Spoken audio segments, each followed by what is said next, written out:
Bonjour les amis, j'espère que vous allez bien. Bon, aujourd'hui on se retrouve pour une nouvelle vidéo, mais avant toute chose, je t'invite à t'abonner si ce n'est pas déjà fait, d'activer la cloche de notification, un partage et un pouce bleu. Pourquoi? Pour le référencement, et ça me prouvera que tu puisses me donner la force. Aujourd'hui, il revient parmi nous, le frérot, celui qui vous a présenté la Bumblebee à la française, la fameuse Renault Spider. Aujourd'hui, il va nous présenter sa voiture personnelle. Franchement, c'est une petite pépite, elle est sympa, elle est juste à côté. Je vais pas vous en dire plus. Lui, il est juste derrière la caméra. Il va nous faire sa présentation en large, en long et en travers.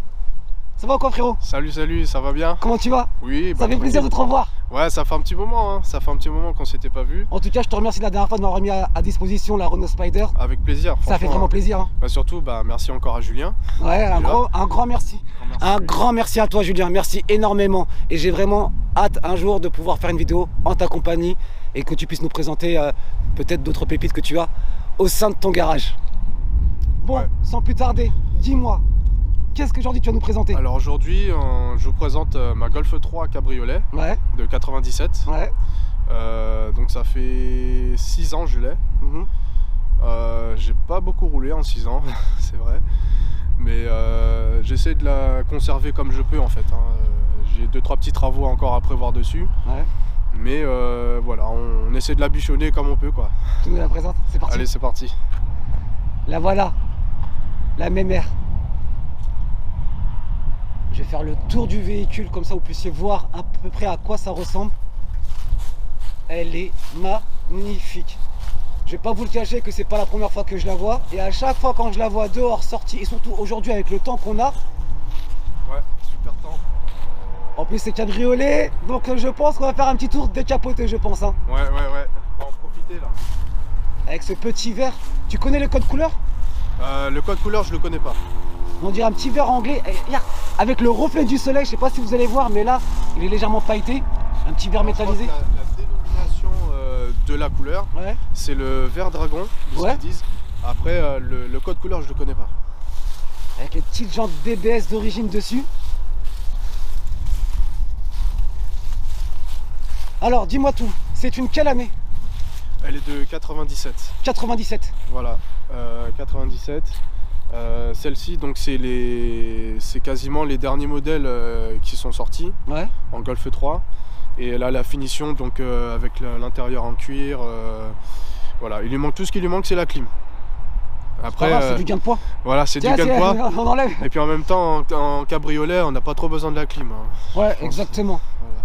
Et du coup, donc là, c'est une année, tu m'as dit 96. 97. 97, pardon, autant pour moi. T'as refait des choses dessus ou pas? Pour l'instant, j'ai rien refait dessus, juste de l'entretien. D'accord. C'est prévu que je refasse tout ce qui est distribution, enfin voilà, les consommables, la vidange, les filtres, bougie d'allumage. Mais elle est vraiment dans son jus, hein. Elle est dans son jus, ouais, exactement. T'as fait quelques modifications parce que je vois que la voiture elle est un peu basse quand même. Alors elle est un peu basse, effectivement, elle est montée sur combiné fileté. Ouais. Je l'ai eu comme ça.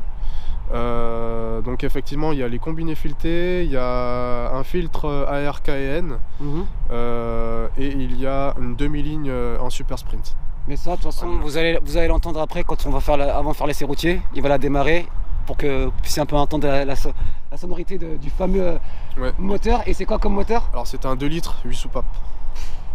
Moteur costaud? Ouais, c'est costaud. C'est costaud. C'est costaud. Mais ça on le verra après, tu nous montreras le moteur. Avec plaisir. Donc du coup voilà, il y a un truc moi que j'aime bien, c'est comme quoi c'est la capote Ify Vintage à peu près. Et qu'est-ce que tu peux nous en dire sur les capotes, sur les Golf? Alors sur les Golf, c'est vrai que les premières qui sont sorties en Golf 3 c'était les capotes en toile.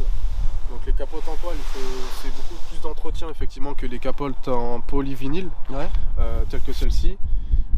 Celle-ci, j'ai eu la chance avant de l'avoir, elle avait été déjà remplacée par l'ancien propriétaire, parce que c'est une 3e main. Donc pour ça, je suis tranquille. À ce niveau-là, l'entretien, c'est juste de l'entretien avec du polytrol. C'est un produit qu'on utilise pour l'entretien des caoutchoucs, du plastique. Et pour l'extérieur, c'est très bien. Je voulais aussi te poser une question. Là, c'est du vitrage. C'est du vitrage, ouais. Est-ce qu'il y a certaines, c'est pas du vitrage aussi? À ma connaissance, il me semble qu'elles sont toutes vitrées. en Golf 3. D'accord, ok. Ouais, en Golf 3, elles sont toutes en vitré. Il n'y a pas eu effectivement de vitres en plastique ou En PVC? En PVC, ouais. Sur la MK2 et MK1, il y avait peut-être, non? Ah oui, sur la Golf 1 cabriolet, Ouais. effectivement, c'était en vinyle. Ok. C'était en vinyle et plastique, enfin c'est un matériau spécifique. Et après, avec le temps, ça Avec craque, le temps, ça ouais, ça craque. marque, tout ça. Exactement, avec Moi, le temps. personnellement, c'est vrai que je préfère du vitrage. Au moins, tu sais que ça bouge pas. Bah, vitrage, oui, c'est sûr que dans le temps, ça vieillit mieux. Ça, c'est sûr. Tu nous montres un peu l'intérieur? Allez, c'est parti.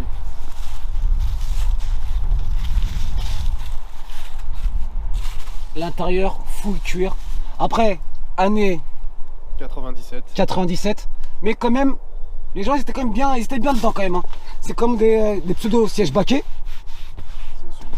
semi-baquets. Un intérieur full cuir. Même là, ils ont mis du cuir. Même là, du cuir. Après, la Golf 3, on va pas se mentir, elle a fait sa renommée. Je me permets. Hein. Oui,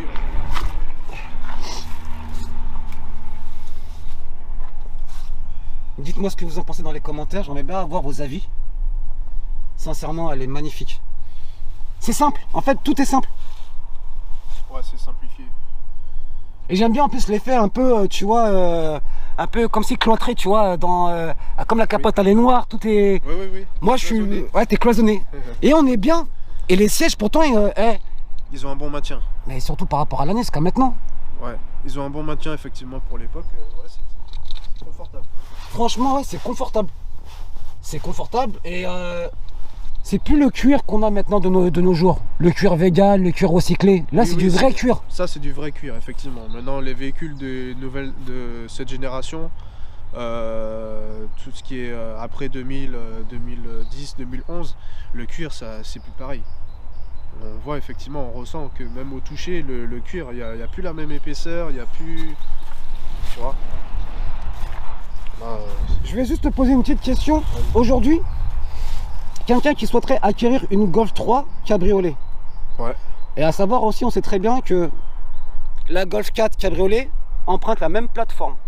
Ouais, et c'est qui, ça. elle, a eu pas une grande jouissance au sein du public. Ouais, c'est effectivement, elle n'a pas eu un grand succès par rapport à la Golf 3. Et d'ailleurs, en plus, tu pourras nous montrer un petit détail, enfin, la différence entre un Golf 4 cabriolet et un Golf 3. Tu pourras nous le dire. Ouais, ça, Mais je pourrais vous dire ça. revenons sur la Golf 3. La Golf 3 cabriolet, aujourd'hui, pour en trouver une dans son jus, il faut compter à peu près combien? Dans son jus, après ça dépend du kilométrage. En trouver une à peu près à aller à entre 150 000 et 200 000 km, il faut compter entre 2005 et 3500 € à peu près. Et Voilà, quelqu'un qui souhaiterait en acquérir une, qu'est-ce que tu pourrais le conseiller, enfin, au niveau de les choses impératives à vérifier?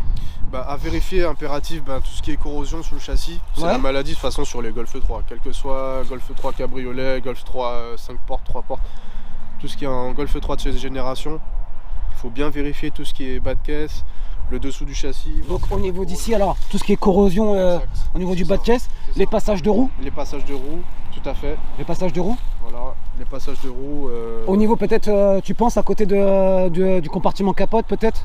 Ouais, bien vérifier effectivement les joints au niveau du contour de capote, voir si c'est pas craquelé, voir si la capote n'est pas déchirée aussi.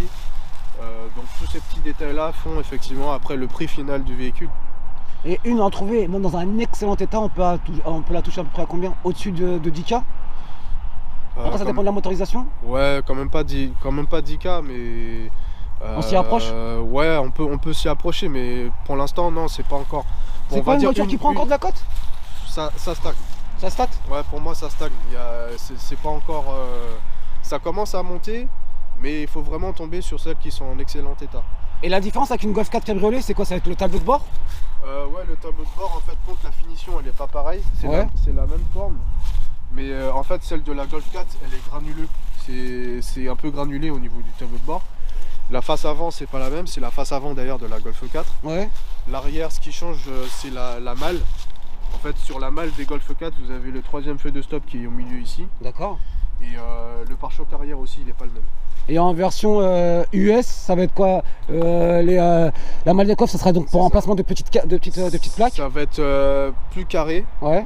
Effectivement, les plaques, c'est pas les mêmes. Le pare-choc arrière change, le pare-choc avant. Et il y a 2-3 petits détails que. Les veilleuses latérales? Les veilleuses latérales, exact. Sont pas ouais. les mêmes. Et puis après, effectivement, au niveau des options, il me semble qu'il y a eu des options qu'il n'y a pas eu en Europe. D'accord. Voilà. Mais là, franchement, elle est très bien assise. Dites-moi vraiment ce que vous en pensez, parce que là, moi, je kiffe. Je valide à 100%. On sait très bien aussi qu'elles ont été, malheureusement aussi, certaines, elles ont été, durant les années 90-2000, assujetties au tuning. Ouais. Dans le bon comme dans le mauvais. Oui, c'est ça. Après, moi les Golf Cab, j'ai l'impression que les Golf cabriolets, elles ont été un peu plus épargnées que les Golf 3 en règle générale. Ouais. Mais les Golf, effectivement, en 3, 5 portes, 3 portes, effectivement, elles ont été beaucoup modifiées à l'époque. Petite parenthèse, je voudrais faire une dédicace à le King, le roi, le maître du swap, du schnorr, alias coupable de tout. Coupable, à travers cette vidéo là aussi, je me permets de dédier cette petite Golf 3 cabriolet aussi. Tu me connais, moi je suis content que tu puisses parfois me répondre à certaines de mes questions sur Instagram. Et j'ai pensé à toi aussi à l'instant de faire cette petite dédicace à toi pour cette magnifique Golf 3 cabriolet. Et franchement, allez le suivre. Le mec, c'est le... Si vous voulez faire du swap, et il connaît par cœur le groupe Volkswagen Vague, et c'est le King, tout simplement. Voilà, petite parenthèse dédicace. Tu peux nous montrer le moteur? Allez, c'est parti. Allez. T'as la petite calandre comme ça, soft, tu vois, simple. Elle a une belle bouille. En plus, tu sais que pour moi, je trouve qu'elle est vraiment... Elle est encore bien, elle est dans son jus, tu vois.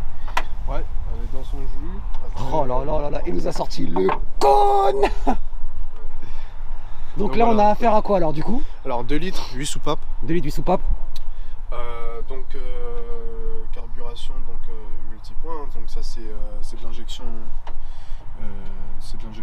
Ouais. Le cône KN. Juste là. Voilà, sinon après tout le reste c'est d'origine. La demi-ligne Super Sprint, comme j'ai dit tout à l'heure. Au niveau après, tout ce qui est bougie, depuis que je l'ai, j'ai rien fait dessus. J'ai l'impression que le compartiment moteur, il a été dédié pour faire limite vraiment du swap. C'est vrai qu'il y a de la place. Il y a de la place. Là, tu peux rentrer un gros truc, tu vois. Il y a de quoi faire. Il y a vraiment quoi faire. Non, il y a de quoi s'amuser. Après, celle-là, elle n'est pas prévue pour. Ouais. Donc celle-là, pour moi, je la laisse d'origine. Telle qu'elle est là, en fait, juste faire de l'entretien, remplacer les consommables quand il faut. Et puis voilà, celle-là, c'est pas un projet que j'ai prévu vraiment pour faire de la modification pure, recherche de performance. Non, après, c'est un moteur qui s'entretient très bien. Oui, ça s'entretient super bien. C'est facile d'accès, voilà, il y a de la place pour travailler. Donc non, là-dessus, et puis c'est des moteurs qui sont fiables, qui sont costauds. Donc est-ce qu'il y a quand même certains points quand même à ne pas négliger? Les points à ne pas négliger, c'est tout ce qui est courroie de distribution, ouais. Courroie d'accessoires. C'est à peu près de les faire tous les... entre 100 et 150 000, la distribution. Et puis à peu près ne pas attendre plus de 5 ans, 5-6 ans, après tout dépend de l'âge du véhicule. Mais voilà, tout ce qui est caoutchouc, surtout bien surveiller tout ce qui est durite de liquide de refroidissement, durite du circuit de refroidissement. Celle-ci bien sûr. Voilà, regardez, vérifier si c'est pas craquelé. Parce que un véhicule de cet âge-là, voilà, c'est tout ce qui est caoutchouc. Mais elle est encore archi propre parce que je le vois juste au niveau du tablier. Ça, c'est ça. Parce qu'on connaît tous certains tabliers derrière qui sont éclatés par le temps. Oui. Mais là, franchement, elle est encore bien conservée. Oui, celle-là, elle est bien conservée à ce niveau. Les points de rouille, à faire aussi attention. Bon, après, je sais que les supports batterie, comme il expliquait, coupable de tout dans ses vidéos, là, les supports batterie prennent souvent un coup. D'ailleurs, celle-là, il faut que je la repeigne aussi, je dois la traiter. Mais au niveau de tout ce qui est coupelle d'amortisseur, les emplacements pour les fusées, tout ça, c'est aussi assujetti à beaucoup de rouille ou pas? Si elle n'est pas trop piquée au niveau des bas de caisse, encore ça va. Après, normalement, avec le temps, ça arrive quand même à tenir à ce niveau-là. C'était plus à l'époque les Golf 2. Les Golf 2 qu'il fallait surveiller au niveau des coupelles d'amortisseurs. Ouais. Mais sur les Golf 3, moins. Les Golf 3, elles ont été un peu mieux traitées au niveau anti-corrosion, au niveau des coupelles. Par contre, ce qu'il faut toujours surveiller, c'est les bas de caisse. Dans les vidéos, je vais citer encore coupable de tout, il expliquait que sur les Golf 4, au niveau d'ici, c'était un attrape saleté. Oui. Derrière le pare-boue. C'est ça. Est-ce que c'est pareil aussi pour les Golf 3? Ouais. Avec aussi un risque de Voilà. corrosion de... C'est ça. Il y a des risques effectivement de corrosion. Donc là-dessus, en fait, c'est si vous avez le temps de le faire, si vous pouvez le faire, c'est de temps en temps démonter. C'est de démonter le pare-boue, de lever le véhicule, démonter le pare-boue et d'enlever toutes les feuilles qui restent coincées. Parce que ça, avec le temps, ça se concasse, Ouais. ça fait une espèce de boue, de pâte. Et quand l'eau qui descend du pare-brise vient à s'évacuer, Ouais, au niveau des conduits d'évacuation d'eau. Exactement, au niveau des conduites, ça descend au niveau de l'aile et l'eau stagne en bas de l'aile. Donc du coup, bah, ça fait de la corrosion. Et je voulais encore finir sur un certain point avant qu'on fasse l'essai routier. Au niveau des pièces, il y a de quoi faire ou il faut avoir un certain carnet d'adresse? Non, au niveau des pièces, il y a ce qu'il faut. Ah ouais? Franchement, ouais. Il n'y a pas de spéculation comme sur certains modèles de d'autres marques? Ouais, après ça dépend si c'est de la GTI ou pas. Ouais. Mais en règle générale, les pièces mécaniques, on en trouve ce qu'il faut. On en trouve ce qu'il faut, ouais. Personnellement, franchement, moi j'adore, je kiffe. Et c'est une édition quoi celle-ci? Celle-ci, c'est la Karmann. La Karmann, hein, c'est ça, hein, c'est ce que je vois là au niveau. C'est le designer qui a dessiné justement la cabriolet en Golf 3. Ok. Karmann. Bon, en tout cas, moi personnellement, je kiffe. Et puis ben on va pas trop tarder, on va faire un petit essai routier. Bon, allez, c'est parti. Et ben tout de suite sur la route. À tout de suite la famille. Bon, il va nous démarrer la voiture, on va l'écouter tous ensemble. Dites-moi ce que vous en pensez. C'est parti.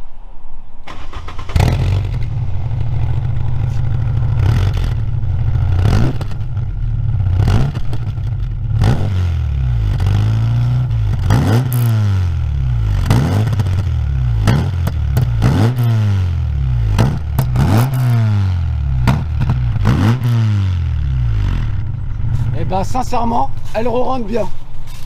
On y va? C'est parti? Allez, c'est parti. Let's go. A tout de suite. Les amis, donc on se retrouve à l'intérieur de la fameuse Golf 3 cabriolet du frérot. Hello, hello. Franchement, ça fait vraiment plaisir. Et en plus, on est décapoté. C'est que du kiff. Avec un temps aujourd'hui magnifique. On a de la chance, hein? Ouais, beaucoup de chance pour cet après-midi. Donc tu me disais, ça fait combien de temps que tu l'avais celle-ci? Celle-là, ça fait un peu plus de 6 ans, ouais, ça fait 6 ans. Et tu m'avais dit en off tout à l'heure que la dernière fois que tu l'as roulé, t'as fait à peine combien de kilomètres depuis? Bah depuis le dernier contrôle technique, j'ai fait 300 km. Comme quoi tu la préserves, hein? Bah on essaye, du mieux que possible. Dites-moi les amis ce que vous en pensez dans les commentaires. Parce que moi personnellement je suis vraiment tombé amoureux de cette voiture là. C'est une voiture, on va pas dire atypique, mais maintenant qui se fait de moins en moins sur la route. Si je me trompe. Ouais, c'est vrai. Après, il faut se dire aussi une chose, c'est que comme on l'expliquait tout à l'heure lors de la présentation, c'est vrai qu'elle reprend enfin, c'est la Golf 4 qui reprend la même philosophie que la Golf 3 cabriolet. Exactement, c'est la même plateforme, sauf que c'est la face avant en fait qui change. C'est tout, hein? Et c'est tout. Après la malle arrière aussi, je crois, parce qu'il y a le troisième feu de stop. Ouais.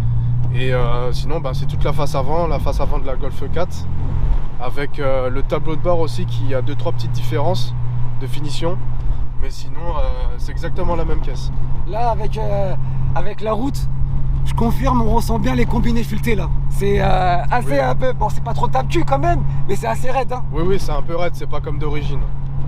Quand la dernière fois, tu m'avais permis d'avoir eu l'occasion surtout cet honneur d'avoir filmé la Spider. Franchement, j'avais kiffé. Et là, j'ai l'impression encore de revivre la même chose, mais en mieux avec le soleil, tu vois. Oh, bah là, oui, ça c'est l'indispensable. D'avoir le soleil en décapotable, c'est ce qu'il faut, hein, pour se faire plaisir. Et là, franchement, en toute honnêteté, là si quelqu'un te propose un chèque, tu la vends pas. Bah, tout dépend. Tout dépend du chèque, voilà. Ouais, oui, mais, moi, sérieux, s'il la vend, je lui ferai la gueule, parce qu'elle lui ressemble, tu vois. Mais après, si t'es amené à changer, tu partirais sur quoi? Alors, si je suis amené à changer par rapport à celle-ci, je partirais sur une Jap. Après, je sais pas encore quelle caisse exactement. Moi, j'ai ma petite idée. Mais voilà, J'ai ma petite idée. pour l'instant, c'est encore vague dans ma tête, donc je peux pas en dire plus. La seule chose, ça sera déjà du VTEC. Sûrement. En origine ou pas d'origine, on sait pas trop. Ouais. Non, mais pour l'instant, c'est pas d'actualité. Là, je compte la préserver encore, Ouais. faire 2-3 petits travaux dessus. Et une fois que j'aurai vraiment terminé ce que je vais faire sur celle-là, après, là, je pourrais envisager effectivement de m'en séparer et de la mettre en vente. Mais voilà, pour l'instant j'en profite comme je peux avec et puis et voilà quoi. Et tu peux me rappeler son kilométrage? Alors elle a 206 400 km. 206 400... 469 km. Et on dirait pas, franchement, elle se comporte super bien la mémère. Hein. Sincèrement, elle se comporte super bien. Après, le frérot, on va pas se mentir, il est méticuleux. Et il a fait certains travaux là sur une autre voiture où il s'est repris à 2 fois de ressortir le moteur. Hein? Ouais, bah oui. Ouais, voilà. Ouais, c'est ça. Hein. Que du bonheur. Les joies de la mécanique. Bon, moi j'ai encore pire, hein, c'est la mécanique, ça nique. Bon, d'office. Et d'ailleurs, moi pour ma part, cette voiture là, je vais pas dire que j'ai grandi avec, mais je l'ai vu arriver très tard. Enfin, moi j'ai très tard, hein. Mais surtout celle où j'ai vu arriver, c'était la Golf 4 Cabriolet. Et la Golf 4 Cabriolet, elle a pas fait long feu quand même. Ouais, effectivement, on l'a pas vu énormément. Parce que sa fabrication n'a pas été si longue que ça. Hein. Ouais, ils en ont pas fabriqué énormément. Après, je sais pas le nombre d'exemplaires exact. Mais il me semble qu'il y a eu plus de Golf 3 Cabriolet que de Golf 4. Il y a certaines personnes qui disent que la Golf 4 Cabriolet, c'est vraiment une bâtarde parce qu'ils ont même dit que Volkswagen avait encore du surplus au niveau châssis pour les cabriolets. C'est pour ça qu'ils ont fait la Golf 4 Cabriolet comme ça, tu vois. Sûrement, parce que c'est la même base. Bah c'est exactement la même châssis, c'est la même chose. C'est des éléments de carrosserie en fait qui viennent faire la différence. Mais sincèrement, on est vraiment gâtés par le temps aujourd'hui. Hey, on est encore, ne serait-ce qu'en début février, c'est ça? C'est ça. Et il y a le soleil qui tape. Ouais. Enfin, après, pas trop. Pas chaud, hein. Il fait pas chaud non plus, mais ça va, c'est supportable quand même. Ouais, c'est supportable, faut bien se couvrir quand même. Tu te rappelles avec la Spider? Oh là là. Oh là là. Ah ouais, et une bonne pluie, hein. Ouais. Bonne pluie. On a la référence, mais on ne pourra pas vous en dire plus. Mais vraiment, j'aimerais bien savoir dans les commentaires ce que vous en pensez sur cette voiture. Parce que moi, sincèrement, je trouve que c'est vraiment le Youngtimer déjà. Un des Youngtimers qui est recherché. Oui. Et après, la cote sur celle-ci, ça divague ou pas? Ouais, c'est assez aléatoire. On en voit un petit peu à tous les prix. Ouais. Après, il y en a qui les bradent aussi, malheureusement. Et quand on compare par rapport à d'autres modèles tels que des BMW par exemple série 3 E30 Cabriolet, bah, c'est le jour et la nuit, pourtant c'est presque les mêmes générations, ouais. Presque. On voit que une Golf 3, on va dire en bon état, ça se vend aujourd'hui entre 4 et 6 000 euros. Mais vraiment en excellent état quoi. Et après il faut voir après c'est quoi la motorisation, les finitions, quel est l'entretien du véhicule. Donc tout ça, ça se joue en fait sur le prix. Après c'est vrai qu'aussi que les Golf 3 Cabriolet, elles ont beaucoup été assujetties pendant les années 90 à 2000 dans le tuning. Il y en a certaines, elles ont été massacrées. Oui, effectivement, comme c'était la période les kits carrosserie, et tout ça, donc effectivement il y a eu beaucoup. Ou le German Look aussi d'ailleurs. Le German Look. Après encore le German Look ça va parce qu'au niveau carrosserie, elle a pas trop, ils en ont pas trop touché. C'est plus au niveau des suspensions, les jantes et tout, etc. Et les swaps aussi qu'il y a eu dedans. Les swaps, exact. VR6. Voilà. Mais c'est vrai qu'il y a eu énormément de véhicules qui ont été, on va dire, modifiés à souhait, ouais. Et qui fait qu'au moment de la revente, bah, elles ont décoté énormément. Je voulais te poser une question sur la version américaine. Il y a beaucoup de choses qui changent ou très peu? La malle de coffre par rapport aux plaques, je pense. Alors oui, il y a ça. Après, il y a les fameuses petites bandes réfléchissantes, les petites vieilles sur les côtés du pare-choc. Il y a les pare-chocs avant qui changent, le pare-choc arrière. De mémoire. Après, il y a des options en plus? Alors là, je ne saurais pas. Je sais pas s'il y a des options en plus sur les modèles américains.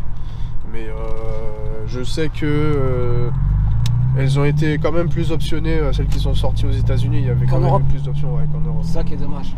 Mais là, c'est ça que je trouve ça pour moi dommage parce que les marques européennes font des véhicules franchement bien optionnés en Europe et aux États-Unis. Ils nous sortent les mêmes véhicules avec encore des options en plus qu'on n'a pas, mais ça c'est un peu dommage. Au jour d'aujourd'hui, combien tu estimerais ta voiture? Faire une estimation, j'aurais dit. Après, je l'ai pas encore fait expertiser, donc je sais pas exactement ce qu'elle vaut exactement. Mais de mémoire comme ça, j'aurais pu dire entre 4005 et 5000. Voilà quoi. À peu près quoi. Bon, en tout cas, moi personnellement, c'est un véhicule que j'affectionne beaucoup.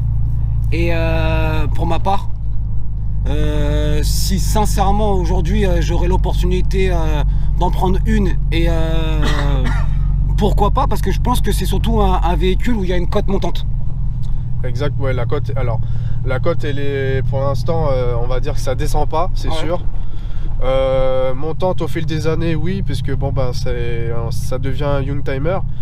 Et il faut savoir que ben d'ici quelques années, ça y est, ça va devenir un véhicule collection. Donc tout ça, ça va jouer effectivement sur le prix après du véhicule. Et à l'heure qu'il est, effectivement, ben, tous ceux qui en possèdent une et qui sont en excellent état, ben, conservez-les quoi. Conservez-les et de manière à pouvoir, si demain vous souhaitez vous en séparer, pouvoir en revendre à un bon prix et au prix qu'elle vaut quoi. C'est surtout ça. Mais là aujourd'hui, juste grosso modo là, quelqu'un qui veut en prendre une, il faut quand même qu'il débourse pas une certaine enveloppe, mais quand même à peu près combien? Bah après on en trouve à tous les prix, c'est ça le truc. C'est que il y en a, après tout dépend de la finition que vous voulez, la motorisation. Des Golf 3 cabriolet en 1,8 litre ou en 1,6 litre. On en trouve à aller à 2500, même des fois il y en a qui les vendent à 1500 €, mais bon après il faut voir l'état, des fois elles sont, il y a énormément de la maladie là-dessus. La capote, surtout la capote. Voilà, c'est l'état de la capote, il faut voir la corrosion sous le châssis, c'est surtout ça le plus important. La corrosion sous le châssis, vous avez après les finitions intérieures, si les sièges sont en cuir ou pas, le kilométrage du véhicule, et puis ben, l'entretien. Donc voilà, c'est ce qui fait après que si le véhicule vaut entre 1600 ou 2000 €, voilà, vous en trouvez à peu près à ce prix là. Après si vous allez plus sur du 2 litres, les 2 litres 8 soupapes tel que ce modèle là, ben, faut compter à plus de 3000 €. Voilà, plus de 3000 € mais en bon état. Vraiment, plus de 3000 € déjà. Voilà, plus de 3000 €. Après si l'intérieur cuir et tout, etc. Voilà, faut taper entre 3500 et 4000 à peu près quoi. Et ben voilà, là vous avez toutes les informations. En tout cas, j'espère que ce petit essai routier, cette présentation vous a plu. Nous, on peut se retrouver à travers Instagram. Vous pouvez aussi me contacter sur ma boîte email si vous voulez désirer présenter votre véhicule sur ma chaîne. Le frérot, vous pouvez le retrouver sur Instagram. Voilà, sur Insta. Et on vous le mettra sur le bas de la page, effectivement. Dans la description, tout ça. Dans la description. Et mon profil Facebook. Et voilà, et bah c'est noté. En tout cas, pour ma part, je vous dis à très bientôt sur Kaiser Automoto. Et je pense qu'on va encore se retrouver pour... Sûrement. Pour certaines vidéos encore. Ouais, on va faire en sorte de trouver vraiment des petites pépites pour vous. Et bien en tout cas, je remercie la famille et je vous dis à très bientôt. Ciao, ciao. Ciao.